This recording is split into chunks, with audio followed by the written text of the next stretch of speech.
A student's overview of the Ageless wisdom was carefully compiled from the following books by Alice A. Bailey. A Treatise on Cosmic Fire. Esoteric Psychology, Volumes 1 and 2. Esoteric Healing. Esoteric Astrology. The Rays and the Initiations. Students are encouraged to download the free PDF version of this overview by following the link in the video's description, or to order a printed copy at cost from thebookpatch.com, but are advised to read the original, unabridged books in order to gain deeper insight into the ageless wisdom. Students are also invited to join our online study group at facebook.com/groups/students of the ageless wisdom. Chapter 63 Esoteric Astrology. Planets as triangles of force.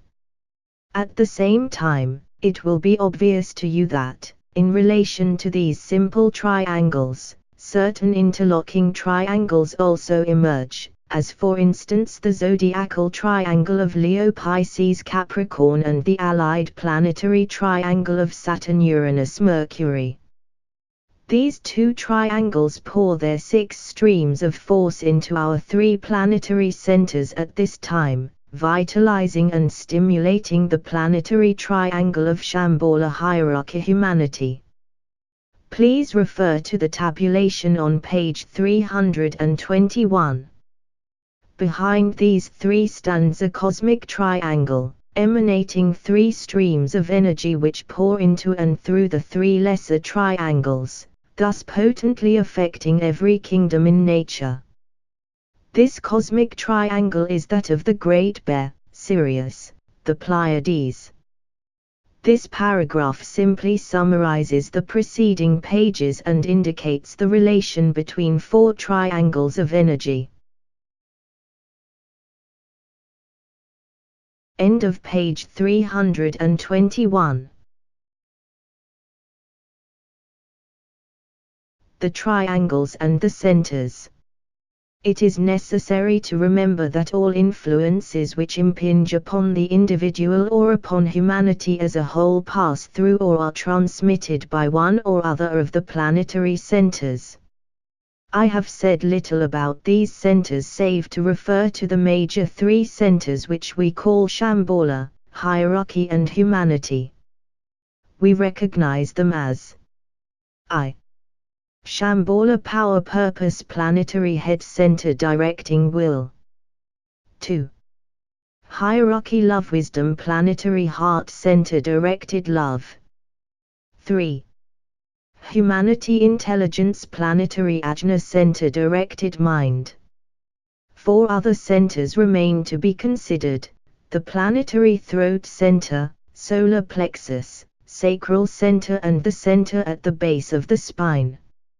In the planetary logoic life, as is the case also with individual man, the microcosm of the macrocosm, certain centers are more awakened than others and vibrate in unison with systemic impulse more fully than others.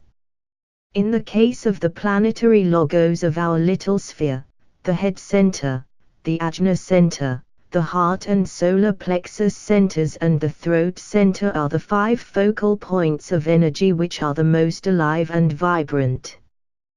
The sacral center is slowly dropping below the threshold of the logoic consciousness, whilst the center at the base of the spine is practically entirely quiescent, except in connection with its pranic effects upon the form life, engendering the will to live, the urge to survival and the vitalization of forms.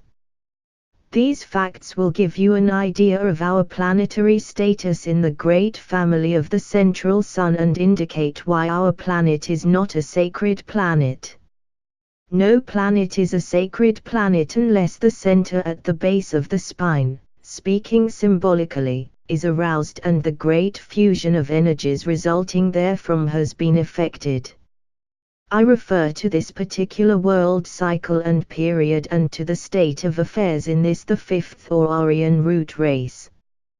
Humanity was at one time the correspondence to the planetary solar plexus and someday will shift the focus of its receptivity to the planetary heart center. When this takes place, the hierarchy will shift its focus of receptivity into the sphere of influence of Shambhala. Of this shift, the presence of the 12-petaled lotus in the highest head center, the relating point between the heart center and the soul on its own plane, is the guarantee. The following relations must consequently be borne in mind. 1. Head center. Shambhala. First ray. First and seventh races. Will, the goal. Energy of life. Synthesis. 7 centers awakened and functioning. In first root race alive and faintly vibrating. In seventh root race fully awakened. 2. Heart center. Hierarchy. Second ray. Sixth root race. Love, the goal. Energy of identification. Achievement of fusion. 6 centers functioning. The focal point of the egoic consciousness of divinity. The fifth kingdom. The kingdom of God. 3. Ajna center. Humanity. Fifth ray. Fifth root race. Intuition, the goal. The energy of initiation. Development of inclusiveness. 5 centers rapidly awakening. The focal point of personality. The human kingdom, the fourth kingdom in nature. 4. Throat center. Animal. Third ray. Third root race. Intellect, the goal. The energy of illumination. Creating in the light. 4 centers functioning. Focal point of the instinctual consciousness. The third kingdom in nature. 5. Solar plexus. Vegetable. 6th ray. 4th root race. Instinct, the goal. The energy of aspiration. Unfoldment of sensitivity. 3 centers functioning. Focal point of psychic response. The second kingdom in nature. 6. Sacral center. Deva evolution. 7th ray. Second root race. Responsiveness, the goal. The energy of magnetism. Power to build. 2 centers functioning, heart and sacral centers. Focal point of vibratory response to the eye of God. 7. Base of spine. Mineral. 4th ray. 7th root race. Synthesis, the goal. The energy of foundational synthesis. Completion. All centers functioning as one. Focal point of evolution.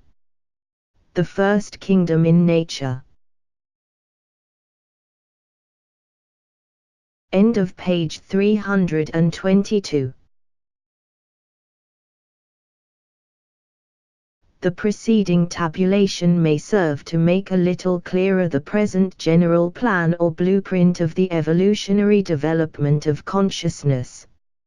Other developments are proceeding simultaneously, such as the responsive unfoldment of the form aspect and the evolution of the deva, or angel, line which parallels the human and to which I referred in a treatise on cosmic fire.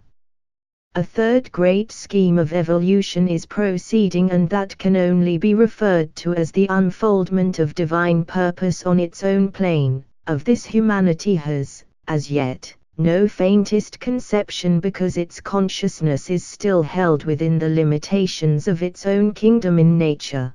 The hierarchy is attempting to become responsive to this form of energy. In the study of this science of triangles, the student must bear in mind that there is always one point of the triangle which, in a particular crisis or event in consciousness, is the emanating, dynamic, conditioning energy. During the cycle, great or small, major or minor, in which it thus controls, the other 2 points express receptivity and are regarded esoterically as embodying forces. Every triangle is, therefore, the expression of one fundamental energy and of 2 secondary forces. This is a basic statement of importance and the formulation of a law under which all the triplicities of energy function in time and space. You have consequently a. An emanating energy center.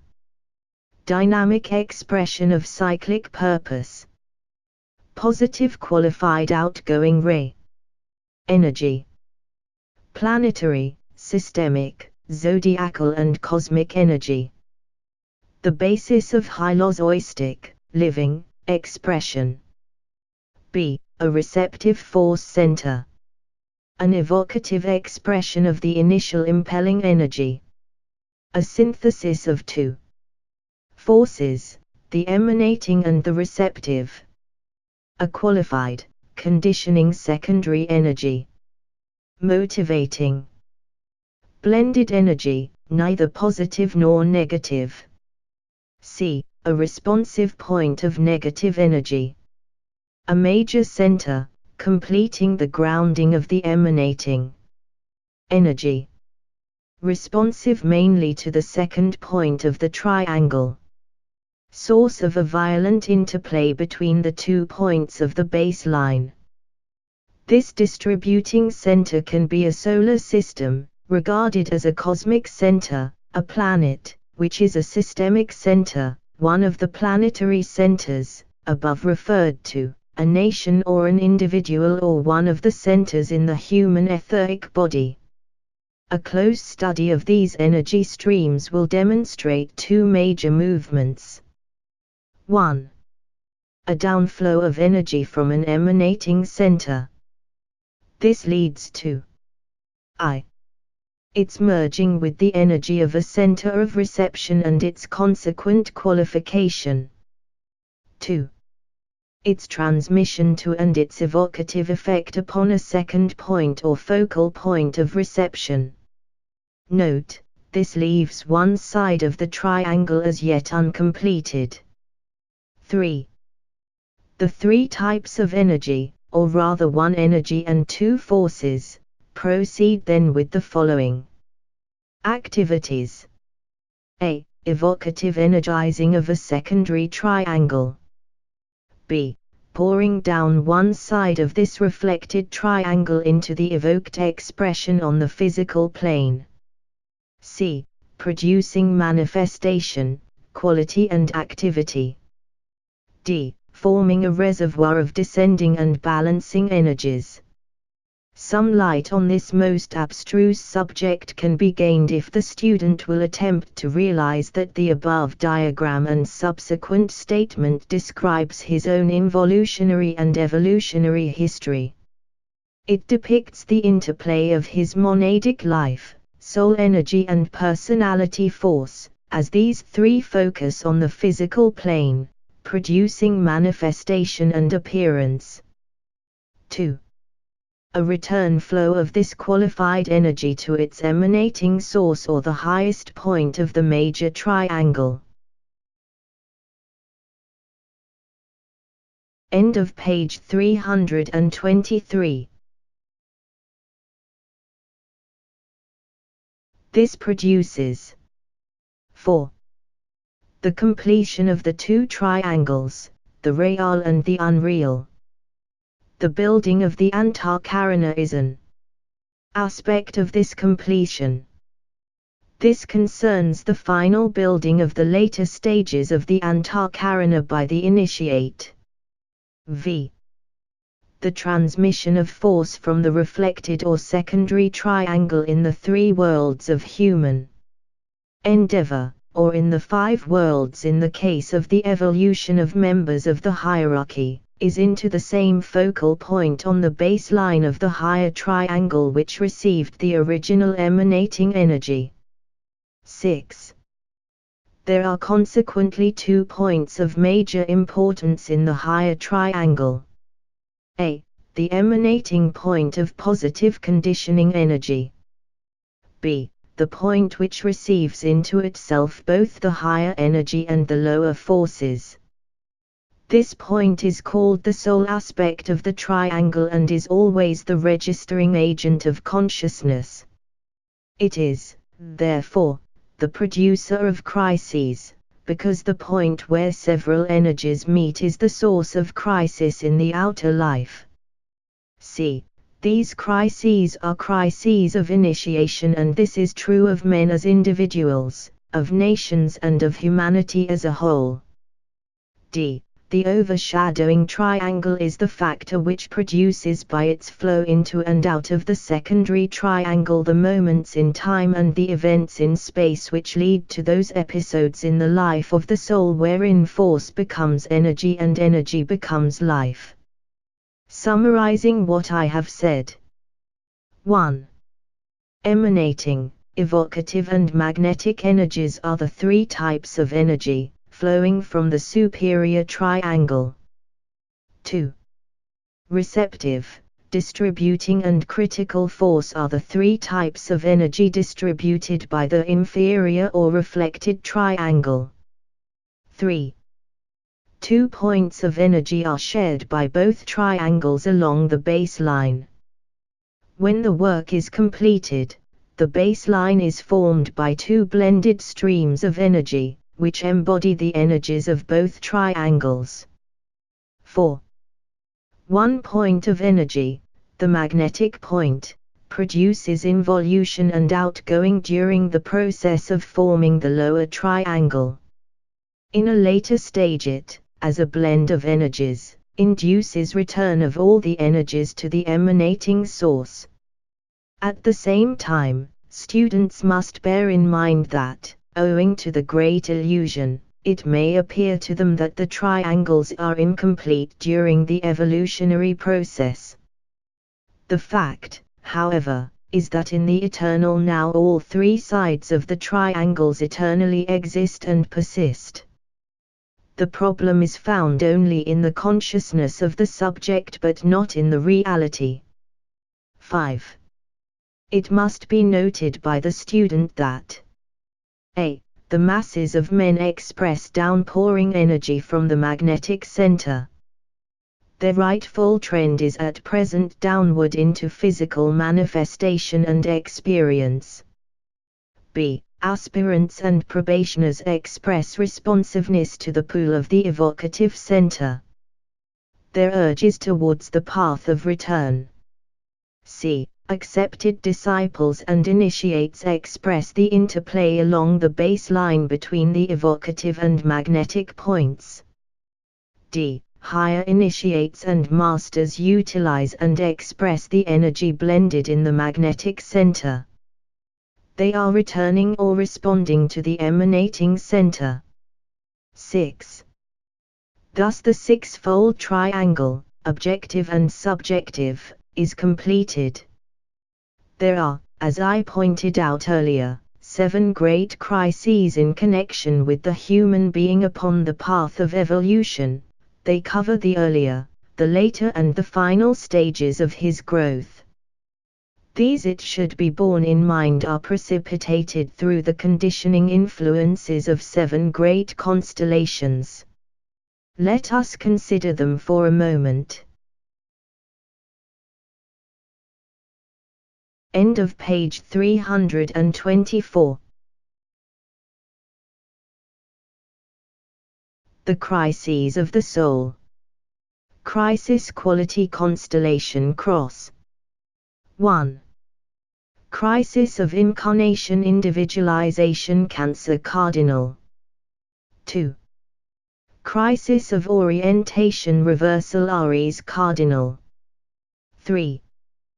Crisis of initiation expansion Capricorn cardinal. 4. Crisis of renunciation crucifixion Gemini mutable. 5. Crisis of the battlefield conflict Scorpio fixed. 6. Crisis of the birthplace initiation Virgo mutable. 7. Crisis of burning ground liberation Leo fixed. In studying the moments of crisis, it must be remembered that they are passed through approximately 3 times from the standpoint of the major life cycle and are also recapitulated in a minor sense in some particular life or group of lives. The 3 cycles of major import in the consciousness of the reincarnating ego are: 1. The evolutionary cycle from individualization to liberation, from the stage of primitive man to the emergence upon the stage of world affairs of a master of the wisdom, a Buddha or a Christ. 2. The cycle of aspiration from the stage of intelligent integrated man to that of the accepted disciple and from the experience of intellectual expression in the 3 worlds to that of the probationer who is seeking trial upon the path and is beginning to take his spiritual unfoldment consciously in hand. 3. The cycle of initiation from the preparatory stage of accepted disciple to that of the master and the still higher grades. These 7 crises are each reenacted during the process of self-initiation into the world of meaning and of reality. They constitute the keynote or the motif of each of the 7 initiations. Each of these 7 initiations permits entry into the state of divine consciousness on each of the 7 planes of divine experience and expression. These 7 crises can also be related to the 7 centers in the vital or etheric body, and advanced students will later find that there is a close cyclic interrelation between 1. The 7 planes of divine expression. 2. The 7 states of resultant consciousness. 3. The 7 crises, leading to the expansion of consciousness. 4. The 7 initiations, climaxing these expansions. 5. The 7 centers wherein these results are realized. I have sought to awaken in your minds a reaction to the abstract truth lying behind the 2 following statements. 1. The science of triangles is related to the total expression of the divine triplicity of manifestation, will, love and intelligence or life, consciousness and form. Until, therefore, the disciple can express in himself the integrated resemblance to these 3 aspects, he will not be able to grasp the meaning of this subjective astrological science. 2. On our planet, the science of triangles is related to the 3 major aspects, as they express themselves through Shambhala, the hierarchy and humanity. Again, therefore, we come up against the need for the approach of the integrated human being to this science because only the man who is responsive to these 3 focal points of energy can understand the interplay. Only, in fact, can the man apprehend the underlying truth whose 2 head centers and his heart center form a triangle of flowing energies. The new astrologer will, as I have hinted before, lay the emphasis upon 1. The science of triangles, as the result of the growth of the initiate understanding. 2. The rising sign, as it indicates the way of the soul. 3. The place of the 3 crosses, the cardinal cross, the fixed cross and the mutable cross, in the life of the soul. This will eventually supersede the houses in the horoscope, and the 12 arms of the 3 crosses will take the place of the 12 houses when casting the horoscope of the soul. End of page 325. I would reiterate again the fact that the new astrology will be occupied with the charting of the life of the soul. The 12 constellations, as they play their part in the life of the disciple through the medium of their distributing agents, the ruling esoteric planets, will gradually transform the exoteric form of the chart of the individual. This will be due to the focusing of the various energies in man, consciously and through intent, and will not concern his negative reaction to the conditioning energies. End of chapter 63.